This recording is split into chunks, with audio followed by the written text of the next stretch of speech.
Hello, welcome to Sylvan Miss Designs. Today I am going to be working on the large saucer part of my set. I have this saucer and then I've got this cup here. This is just a soup mug. Now I actually have both sides marked on this one. And then for the saucer, instead of doing my design centered, I'm going to put that off to the side here. So I've got this marked out.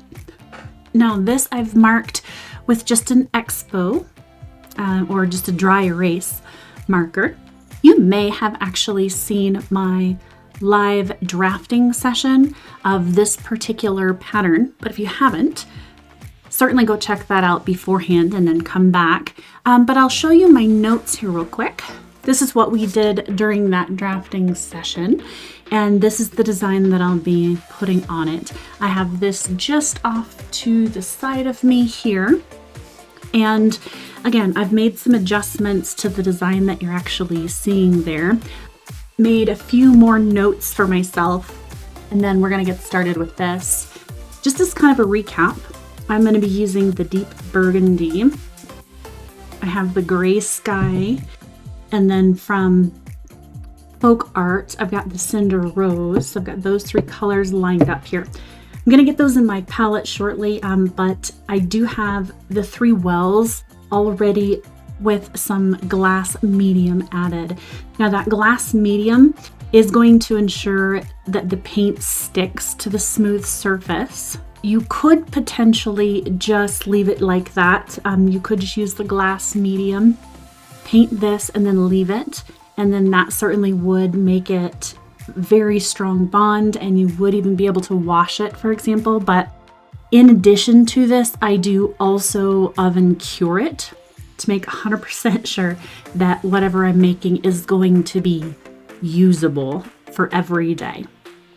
Okay, so let me get my paint mixed in with my medium, and I'll be right back to get started.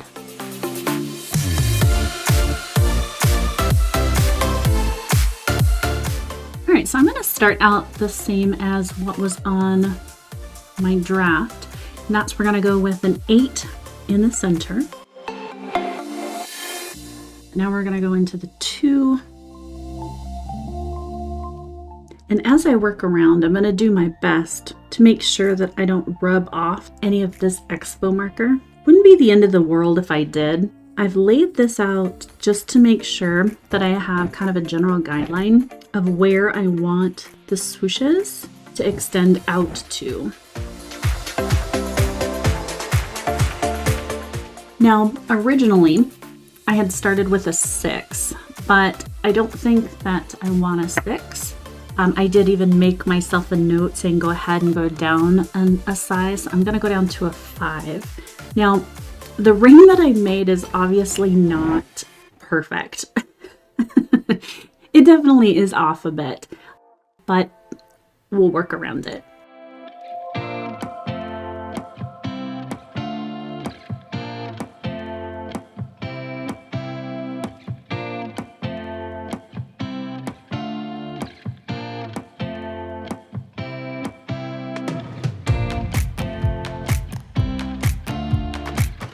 Now that we've got that down, since I have changed the initial points from what I thought would be a 6 down to a 5, I'm going to adjust the next tool from a 3 to a 2.5.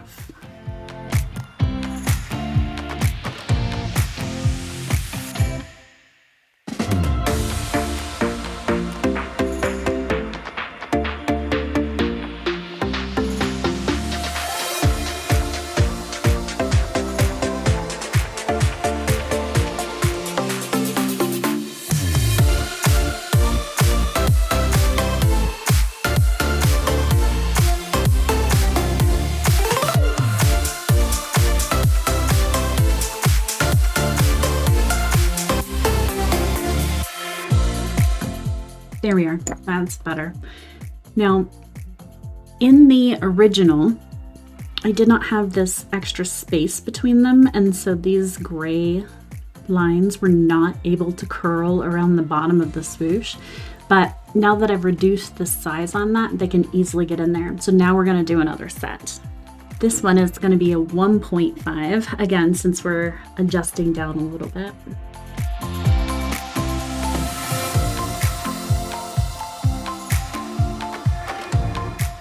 All right, now let's go back up to a 6.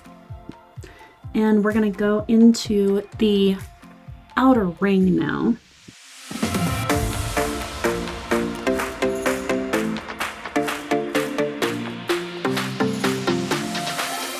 I quickly had to tip the plate up a little bit, and then as you can see here, I've actually grabbed just the little beanbag that I created to sit this on to kind of make sure that it stays tilted ever so slightly, because this ridge, I definitely underestimated the angle of this ridge coming up.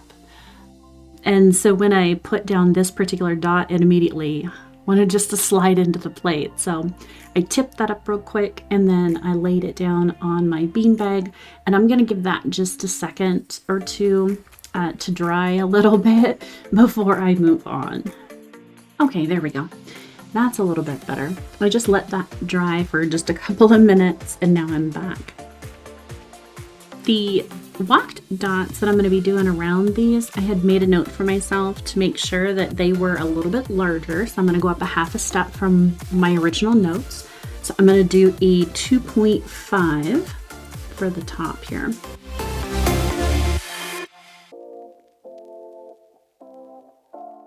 Now we'll go with a 2 and actually make the walked dots.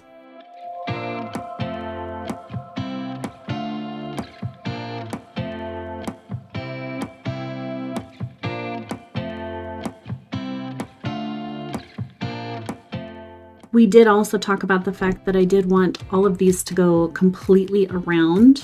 That definitely made it a lot easier as well, increasing that size. So now I was able to get completely around. So then we'll go a step up, and I'm going to keep that the same. That was a 3.5 to start.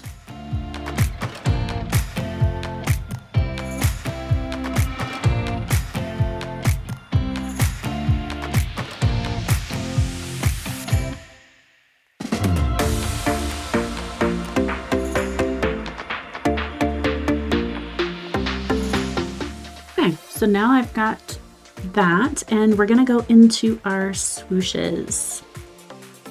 Now I'm gonna go with a 3, and we're gonna start again with the darker burgundy, and I've got my swoosh tool out, so let's see how this works.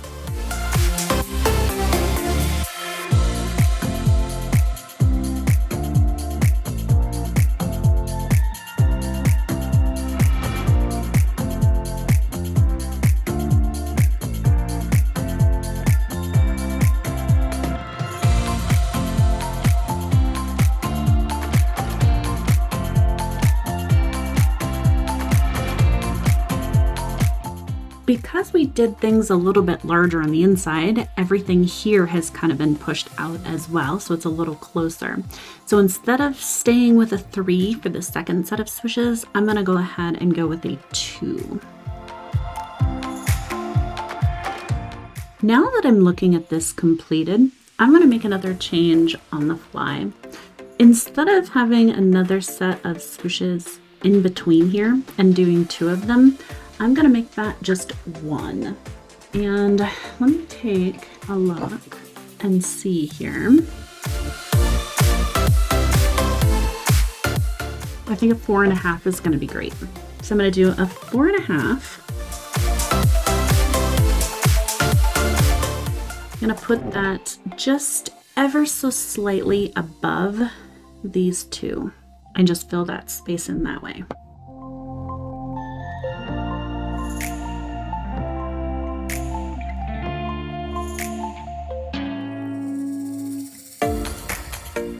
There we go, that turned out good.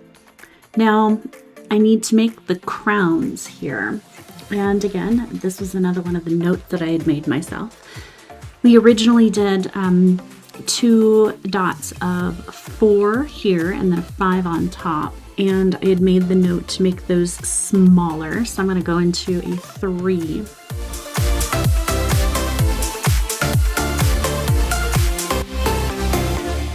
Because these 2 are at the edge, I did not add a crown to those, and I'm not even going to do any further work above these 2 here.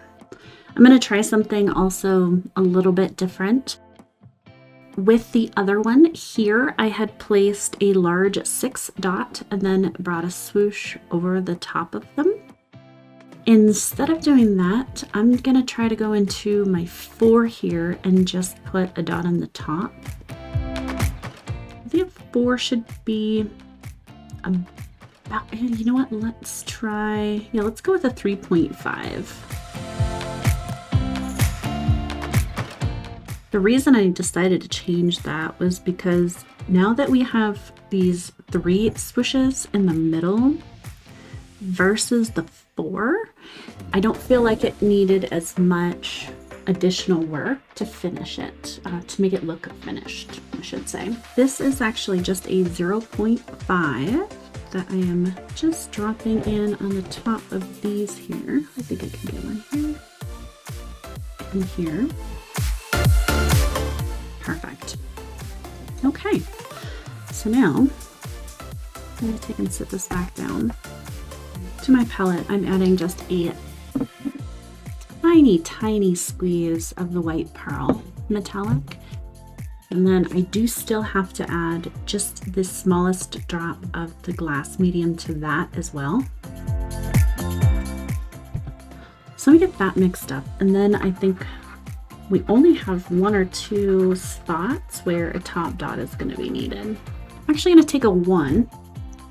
Something that I didn't do the first time around was actually put dots here. Now I'm going to take a 4.5 and let's see if I can get some dots on these here. This is pretty thick, the white pearl, but I just want to make 100% sure that it's not going to go sliding off of that rim like the mauve paint or the Cinder Rose did originally.